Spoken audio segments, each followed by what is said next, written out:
Assalamualaikum warahmatullahi wabarakatuh.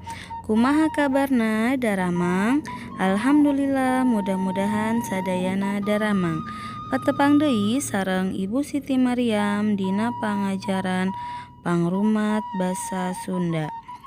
Dina pangajaran ayeuna urang diajar tentang panyungsi basa. Nu kahiji nyaeta kecap kaayaan atau kata keadaan.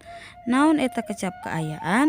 Kecap kaayaan atanapi kecap sifat nyaeta kecap-kecap anu nuduhkeun sifat atawa kaayaan hiji barang. Ciri-cirina biasana make rarangken pangna.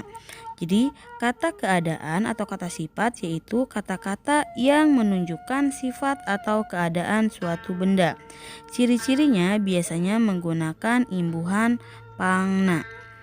Di dia aya contoh nu kahiji nyaeta aya kecap lenglang yang artinya bersih diberi imbuhan pangna atau paling. Jadi panglenglangna atau paling bersih. Di dia oge aya kamus alit atau kamus kecil pikeun ngabantu dina ngajawab tugas kaca 16.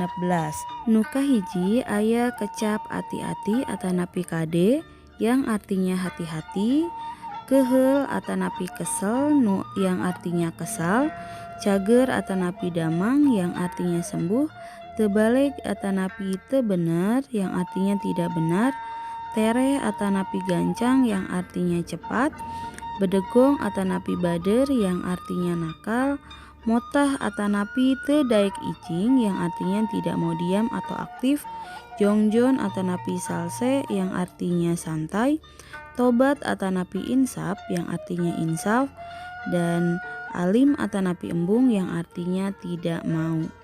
Di dieu oge aya kamus alit atanapi kamus kecil nyaeta kecap anu tos dipasihan rarangken pangna. Nyaeta pang sonagarna artinya paling berani, pang punjulna artinya paling besar, pang pinterna artinya paling pintar, pang bagerna artinya paling baik, pang deketna artinya paling dekat, pang wanterna artinya paling pemalu, pang pendekna artinya paling pendek, pang jangkungna artinya paling tinggi, pang cangkerna artinya paling cekatan atau lincah, terakhir pang gancangna artinya paling cepat. Di dieu pancen atanapi tugasna nyaeta gawekeun kaca 16 sareng 17 nomor hiji dugi nomor 10 sing talitinya. Sekian ti Ibu. Wassalamualaikum warahmatullahi wabarakatuh.